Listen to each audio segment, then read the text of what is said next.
제가 신학교 다닐 때 기특한 일을 하나 했습니다. 저희 동기들하고 제가 나온 고등학교 졸업하고 신학교에 간 친구가 3명이 있었거든요. 그 친구들하고 같이 고등학교 선배 목사님들이 사역하는 교회에 찾아가서 예배를 드리고 또 특성도 하는 그런 귀한 참 대견한 일을 했던 적이 있습니다. 한 번은 저 원주에서 사역하시는 어느 목사님 교회에 가서 예배를 드렸습니다. 수요 예배였어요.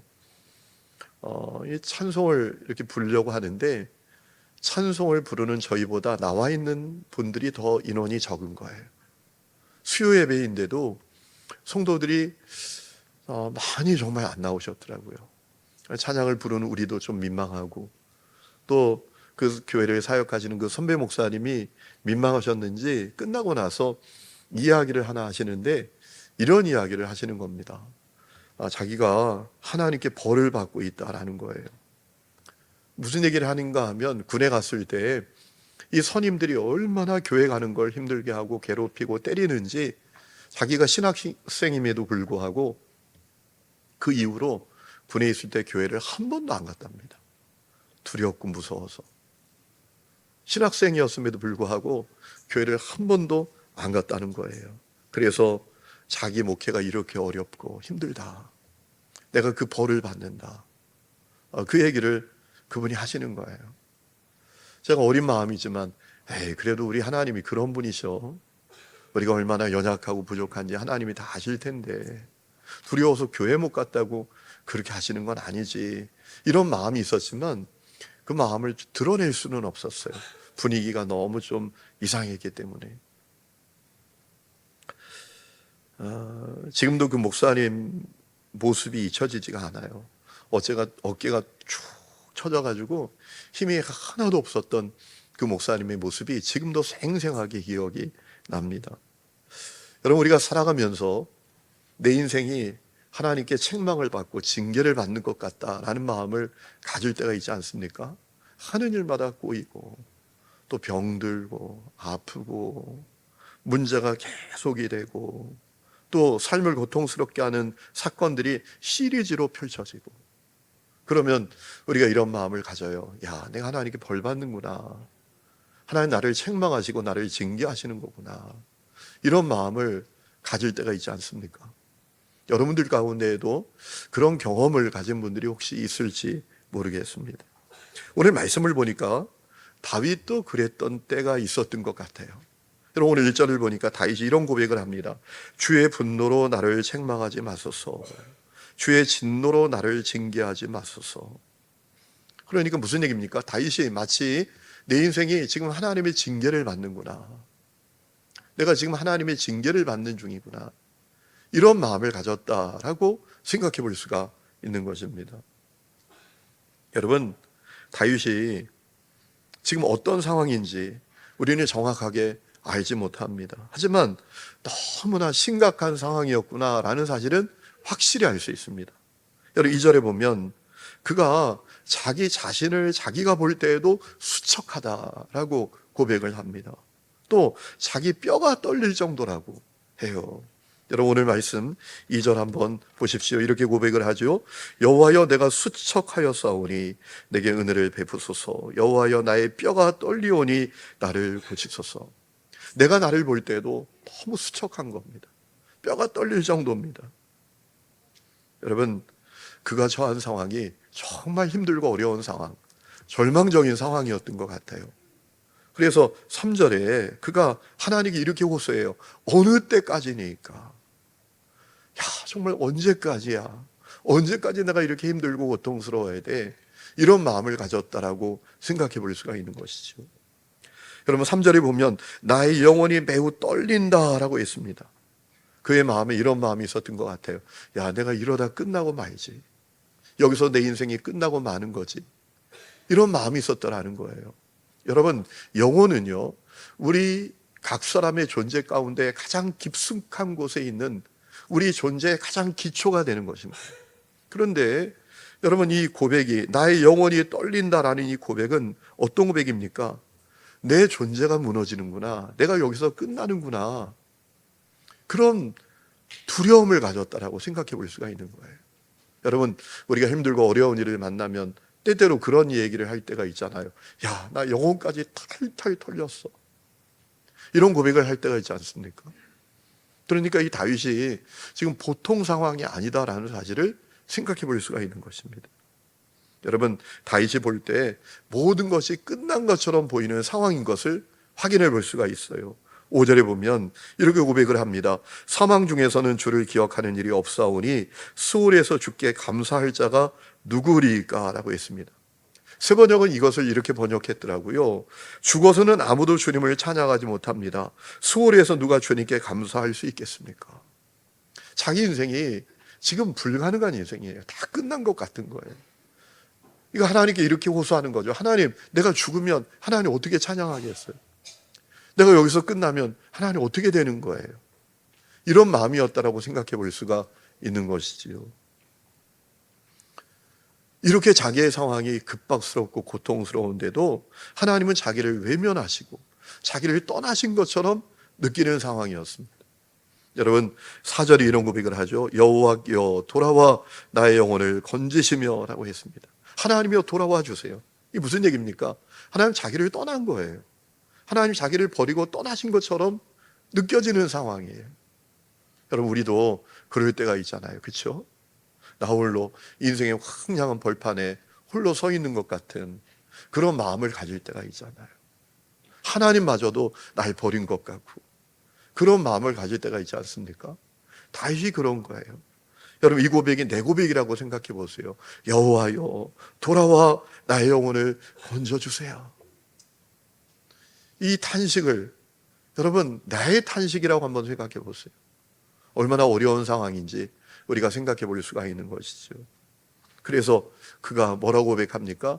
나는 그저 눈물만 흘립니다. 그저 울기만 합니다 라고 고백을 하잖아요. 6절에 내가 탄식함으로 피곤하여 밤마다 눈물로 내 침상을 띄우며 내 요를 적시나이다 라고 했습니다. 여러분, 얼마나 울었는지요. 요가 눈물에 둥둥 떠다닐 정도라고. 물론 과장된 표현이기는 하지만 눈물로 밤을 지새운다라는 거예요. 얼마나 그의 인생이 괴롭고 힘든지. 또 7절에 보면 울다 울다 눈이 안 보일 정도의 상태가 됐다라고 해요. 내 눈이 근심으로 말미암아 쇠하며 내 모든 대적으로 말미암아 어두워졌나이다. 얼마나 울었는지요. 앞이 안 보일 정도입니다. 여러분, 이 상황이 어떤 상황인지 우리가 한번 상상을 해보면 좋을 것 같아요. 그런데 여러분, 우리가 주목해야 될 것은 다윗이 그저 자기의 어려운 현실을 호소하고 또 탄식하고 우리에게 동정을 좀 얻기 위해서 이런 고백을 하는 것이 아니다라는 것입니다. 오늘 말씀을 보면 그럼에도 불구하고 다윗이 가졌던 두 가지 확신이 있는 것을 확인할 수 있습니다. 그 확신은 어떤 것입니까? 그래도 하나님은 내 기도를 들으신다. 하나님은 그래도 나의 기도를 외면하지 아니하신다. 여러분, 이 확신이 다윗에게 있었습니다. 8절에 이렇게 고백하죠. 악을 행하는 너희는 다 나를 떠나라. 여호와께서 내 울음소리를 들으셨도다. 아멘. 9절에도 여호와께서 내 간구를 들으셨으며 여호와께서 내 기도를 받으시리로다. 너무나 힘들고 어려운 상황이에요. 죽기 직전이에요. 내 인생이 여기서 끝나는구나 이렇게 생각되는 상황입니다. 그런데 그럼에도 불구하고 그가 가졌던 확신은 뭐냐? 하나님은 내 기도를 외면하시지 않아. 하나님 내 기도를 들으셔. 이 확신이 있었다는 겁니다. 그리고 또 하나의 확신이 그에게 있었는데 어떤 확신일까요? 결국 하나님께서 나의 고통스러운 이 상황을 바꿔주실 거야. 문제를 해결해 주실 거야. 이 확신이 다윗에게 있었습니다. 여러분, 10절에 이렇게 말하죠. 내 모든 원수들이 부끄러움을 당하고 벌벌 떨며 물러갈 것이다 라고 했습니다. 확신이에요. 하나님께서 내 기도를 들으실 것이고 이 어려운 상황을 만드는 어떤 대적들이 있었던 것 같아요. 원수들이 있었던 것 같아요. 그들이 결국 벌벌 떨며 부끄러움을 당하고 떠나가게 될 것이다. 이 확신이 다윗에게 있었다라는 것입니다. 여러분, 이런 생각을 해보시면 좋을 것 같아요. 다윗이 이런 확신을 가질 수 있었던 이유가 뭡니까? 다윗은 어떻게 지금 앞에서 얘기하는 거 보면 자기 인생 다 끝난 것 같잖아요. 그렇죠? 그에게 어떤 희망도 없는 것처럼 보이잖아요. 그런데 어떻게 그럼에도 불구하고 이런 확신을 가질 수 있었던 것이지요? 아주 중요한 이유가 있었습니다. 자신을 향한 하나님의 사랑을 분명히 믿었기 때문입니다. 그럼 오늘 우리가 놓치지 말아야 할 말씀이 있는데요, 4절입니다. 우리 4절 말씀 다 같이 한번 읽어보실까요? 우리 4절 시작.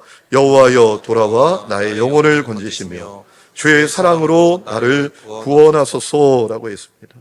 여호와여 돌아오십시오. 나의 영혼을 건져주십시오. 그리고 아주 중요한 고백을 합니다. 주님의 사랑으로 나를 구원해 주십시오. 여러분, 다윗이 이렇게 힘들고 어렵지만 하나님은 날 버리시지 않을 거야. 내 기도를 외면하지 않으실 거야. 내 기도를 들어주실 거야. 그리고 나를 승리케 해주실 거야. 나의 문제를 해결해 주실 거야. 이 확신을 갖게 된 이유는 오직 하나 때문입니다. 자기를 향한 하나님의 사랑을 그가 확신하기 때문입니다. 그래서 고백을 합니다. 주의 사랑으로 나를 구원해 주소서. 하나님께서 자기를 돌보아 주시고 문제를 해결해 주시고 또 도와주시고 구원해 주시는 이유는 오직 하나, 그 동기는 오직 하나, 나를 향한 하나님의 사랑. 하나님 나를 사랑하시지. 하나님 나를 사랑하시지. 이 확신이 다윗에게 있었다라는 겁니다. 여러분, 이 4절에 나오는 사랑이라는 단어는 원문을 보면 헤세드라는 단어입니다. 이 헤세드라는 단어는 번역하면 하나님의 끝없는 사랑, 끝없는 사랑을 말해요. 자애로운 사랑, 포기하지 않는 사랑, 그것을 말하는 사랑이 이 헤세드의 사랑입니다. 여러분, 이 헤세드의 사랑은 하나님의 성품과 인격 그 자체입니다. 출애굽기 34장을 보면 하나님께서 모세에게 하나님이 누구신지를 알려주시는 내용이 나옵니다. 하나님 어떤 분이신지를 알려주시는 내용이 나오죠. 근데 하나님께서 뭐라고 자기를 알려주시나요? 출애굽기 34장 6절에 말합니다. 여호와께서 그의 앞으로 지나시며 선포하시되 여호와라 여호와라 자비롭고 은혜롭고 노하기를 더디하고 인자와 진실이 많은 하나님이라. 여기서 말하는 인자가 헤세드예요. 하나님 누구냐? 그분은 자비로운 분이시다. 은혜로운 분이시다. 그리고 인자가 많은 분이시다. 거기서 말하는 인자가 헤세드예요. 여러분, 이 헤세드의 사랑은 보통 사랑이 아닙니다. 사랑도 여러분 보통 사랑이 있고 특별한 사랑이 있잖아요. 특별한 사랑은 어떤 사랑입니까? 영원한 사랑이에요. 다하지 않는 사랑, 끝없는 사랑이에요. 시편 89장 1절에 이 헤세드의 사랑이 끝없는 사랑인 것을 시편 기자는 우리에게 얘기해 주고 있어요. 우리 다 같이 한번 읽어보실까요? 시편 89장 1절 시작. 내가 영원히 주님의 사랑을 노래하렵니다. 대도로 이어가면서 내 입으로 주님의 신실하심을 전하렵니다. 참으로 내가 말하겠습니다. 주님의 사랑은 영원토록 굳게 서 있을 것이요 주님께서는 주님의 신실하심을 하늘에 견고하게 세워두실 것입니다. 아멘. 주님의 사랑은 영원토록 굳게 서 있을 것입니다 라고 고백할 때 이 사랑이 헤세드입니다. 하나님의 사랑은 끝없는 사랑, 다함이 없는 사랑, 영원한 사랑이라는 겁니다. 그리고 이 헤세드의 사랑은 어떤 사랑인가 하면 조건이 없는 사랑입니다. 무조건적인 사랑. 여러분, 세상의 사랑은 다 조건 있잖아요. 주고받는 사랑이잖아요. 네가 날 사랑하면 나도 널 사랑할게. 이런 사랑이잖아요. 그런데 헤세드의 사랑은 다릅니다. 조건이 없어요. 여러분, 신명기 7장을 보면 하나님께서 이스라엘 백성들을 그렇게 사랑하신다고 모세가 모압 평야에서 가나안 땅 가기 전에 이스라엘 백성들에게 그것을 분명히 주지시키지 않습니까? 신명기 7장 7절 8절 우리 다 같이 한번 읽어보실까요? 시작. 여호와께서 너희를 기뻐하시고 너희를 택하심은 너희가 다른 모든 민족보다 수요가 많기 때문이 아니니라. 너희는 오히려 모든 민족 중에 가장 적으니라. 여호와께서 다만 너희를 사랑하심으로 말미암아 또는 너희의 조상들에게 하신 맹세를 지키려 하심으로 말미암아 자기의 권능의 손으로 너희를 인도하여 내시되 너희를 그 종되었던 집에서 애굽 왕 바로의 손에서 속량하셨나니 라고 했습니다. 여러분, 8절에 다만 너희를 사랑하심으로 말미암아, 여기 사랑이 헤세드예요. 여러분, 하나님께서 이스라엘 왜 택하셨나요? 그들이 뭐 댐댐이가 좀 돼서요? 자격이 있어서요? 어떤 조건을 갖추어서요? 아닙니다. 무조건으로 사랑하시는 거예요. 그게 헤세드의 사랑이에요. 헤세드의 사랑은 또한 어떤 사랑인가 하면 절대로 깨트릴 수 없는 언약의 사랑입니다. 여러분, 예레미야 2장 말씀을 보면 하나님과 우리의 사랑이 영원히 깨트릴 수 없는 사랑이라는 사실을 이 예레미야 선지자가 선포했던 적이 있습니다. 우리 같이 읽어보실까요? 예레미야 2장 2절 3절 세 번역으로 우리 같이 읽어보겠습니다. 시작. 너는 가서 예루살렘 사람들이 들을 수 있게 이렇게 외쳐라. 나 주가 말한다. 내가 젊은 시절에 얼마나 나에게 성실하였는지, 내가 신부 시절에 얼마나 나를 사랑하였는지, 저 광야에서 씨를 뿌리지 못하는 저 땅에서 내가 어떻게 나를 따랐는지 내가 잘 기억하고 있다. 이스라엘은 나 주에게 거룩하게 구별된 나의 수확 중 첫 열매다. 누구든지 그것을 가져다 먹으면 벌을 받고 재앙을 만났다. 나 주의 말이다. 아멘. 자, 예레미야가 뭐라고 선포합니까? 이스라엘 성들이 하나님을 사랑했던 그 사랑을 하나님이 기억하신대요. 뭐라고 얘기해요? 너가 신부 시절에 얼마나 나를 사랑했는지 내가 기억하고 있다. 그런데 여러분, 어떤 현실이 벌어졌죠? 그 사랑 다 잃어버렸어요. 하나님 배신했어요. 세상 남편 찾아가서 간음하며 살아요. 우상 숭배하고 살아요. 그런데 여러분, 이스라엘 성들은 하나님을 향한 사랑을 깨트렸지만 하나님은 깨트리시지 않는다라는 거예요. 그 다음 절에 뭐라고 말하죠? 이스라엘은 나 주에게 거룩하게 구별된 나의 첫 열매다.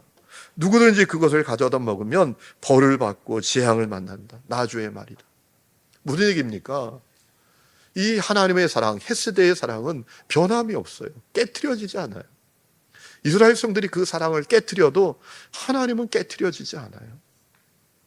여러분, 예전에 우리가 하나님의 사랑에 대해서 많이 예를 들었던 어떤 퍼포먼스가 하나 있어요. 우리가 손을 이렇게 잡는 거죠. 이렇게 잡았어요. 하나님과 내가 손을 이렇게 잡았단 말이에요. 나는 놔요. 나는 하나님의 사랑을 배신해요. 그런데 하나님은 놓지 않으세요. 나를 향한 하나님의 사랑은 절대로 깨트려지지 않는 사랑. 이게 헤세드의 사랑이에요. 여러분, 놀라운 사실이 있어요. 이 헤세드라는 단어가 구약 성경에 자그마치 240번이나 나와요. 그러니까 무슨 얘기인가 하면 하나님 구약 성경에 우리를 향해서 내가 너를 진짜 사랑한다. 내가 너를 진심으로 사랑한다. 내가 너를 영원히 사랑한다. 너를 향한 나의 사랑은 깨트려지지 않는다. 이 얘기를 구약 성경에 240번 하셨다라는 거예요. 그러니 우리를 향한 하나님의 마음이 얼마나 찐인지 우리가 생각해 볼 수 있잖아요. 어떤 사람이 여러분에게 사랑해, 사랑해, 나 진짜 사랑해, 진짜 사랑해, 이 얘기를 240번 했다고 생각해 보세요. 어떻게 생각할까요? 야, 진짜구나. 진짜구나. 이렇게 생각되지 않겠습니까? 구약 성경에 헤세드, 이 사랑이라는 단어가 하나님의 사랑을 가리키는 단어인데 이 사랑이라는 단어가 240번이나 나옵니다. 여러분, 중요한 사실은 다윗이 말할 수 없는 고난과 절망의 현실 가운데 있었지만 하나님의 사랑을 의심치 않았어요. 그래서 그는 확신을 가지는 거예요. 하나님 나를 외면하지 아니하실 거야. 하나님 내 기도를 들으실 거야. 하나님 응답하실 거야. 하나님 결국 이기하실 거야. 이 확신이 다윗에게 있었다라는 것이죠. 사랑하는 성도 여러분, 혹시 여러분의 삶이 하나님의 책망과 징계처럼 여겨지는 분들이 이 자리에 계시지 않습니까? 사방을 돌아봐도 희망이 없고 절망뿐이어서 그 눈물만 흘리고 있는 분들이 계시지 않습니까? 여러분, 여러분의 탄식과 여러분의 눈물과 여러분의 호소를 향한 하나님의 대답은 오직 하나인 것을 믿으시기 바랍니다. 내가 널 사랑한다. 내가 널 사랑한다. 진짜 사랑한다. 여러분, 그것이 여러분을 향한 주님의 마음이십니다. 여러분, 그 사랑을 신뢰하시기를 축원합니다. 그 사랑을 신뢰하고 포기하지 말고 주를 바라보시기를 축복합니다. 여러분, 우리를 하나님은 사랑하시기 때문에 합력하여 선을 이루십니다. 결코 우리를 망하게 만드시지 아니하십니다. 여러분, 시편 6장은 이 다윗이 고난 속에서 자기의 인생의 그 고난과 어려운 현실을 그저 탄식하고 어렵다고 그저 불평하고 호소하는 그런 내용이 아니라 그런 현실 가운데에도 하나님을 분명히 신뢰하고 있다는 신앙의 고백인 것입니다. 여러분, 이 신앙을 우리가 붙들어야 합니다. 제가 참 좋아하는 목사님이 한 분 계십니다. 신학교 다닐 때부터 저하고 참 가까웠어요. 이름이 비슷하니까. 제가 이상일이고 그 친구는 이상래입니다. 별로 웃기지 않으시나요? 지금 저 영등포 제일교회를 담임하시는 목사님이신데, 이 친구 목사님이 7년 전에 암 판정을 받고 7년 동안 암투병을 하고 있습니다. 말할 수 없는 고통을 받으면서, 통증을 견디면서 암투병을 하고 계세요. 그래서 정상적인 사역이 어렵습니다. 툭탁하면 병원 실려갑니다. 오늘 제가 좀 걱정이 돼가지고 전화했더니 지난 주일도 내가 설교를 못했어 라고 하더라고요. 지난 주일은 설교할 수 있을 줄 알았는데 새벽에 갑자기 열이 펄펄 나더니 열이 40도까지 올라가는 거예요. 그래서 병원에 실려가서 지금까지 입원하고 있대요. 그런데 그렇게 얘기하면서도 목소리가 너무 평안한 겁니다. 너무 안정적이에요. 힘이 없기는 하지만 너무 평안하고 너무 안정감이 있는 그런 목소리예요. 자기가 처음 암 판정 받았을 때 의사가 그렇게 얘기했대요. 목사님, 기료의 1년입니다. 기료의 1년입니다. 라고 했는데 하나님이 자기를 7년 동안이나 지금 살게 해주셨대요. 그래서 하나님이 어떤 판정을 내리시든지 자기는 다 받아들일 준비가 됐답니다. 마음에 걸리는 것이 있는데 막둥이가 있어요. 그런데 다음 달에 군대 간답니다. 혹시라도 하나님이 자기를 부르시면 그 막둥이 이제 앞으로 잘 내가 도와줘야 되는데 그 막둥이가 마음에 걸리기는 하지만 그래도 그 막둥이도 하나님께서 돌봐 주실 줄로 믿는데요. 왜냐하면 자기도 7살 때 아버지가 돌아가셨는데 하나님께서 다 길러주셔서 지금까지 잘 왔대요. 그러니 그 막둥이도 하나님 길러주실 줄 믿는다라고 이야기를 하더라고요. 그러면서 하는 얘기가 이제 교회에 너무 폐가 되는 것 같아서 며칠 전에 교회 얘기했답니다. 지난주에 얘기했대요. 제가 내년에 공상 은퇴를 하겠습니다. 이제 후임 목사님을 좀 알아보십시오라고 했대요. 이분이 교회 너무 미안하대요. 왜냐하면 7년 전에 그 교회에 부임할 때 교인이 한 400여 명이었는데 부임한 지 얼마 안 되어서 이 암 판정을 받게 됐어요. 지금 교인이 200여 명밖에 되지 않는다. 그 교회 교인들도 대단해요. 그죠? 아니, 교인이 절반으로 줄어드는데 7년 동안 그 목사님 붙드는 거예요. 참 대단하잖아요. 근데 아무래도 자기가 교회에 너무 폐를 끼치는 것 같아가지고 내년에 봄에 공상 은퇴를 하겠다라고 이야기를 했대요. 제가 너무 걱정이 되어서 아니 이제 어떻게 지내려고 그래? 어디 가서 지내려고 해?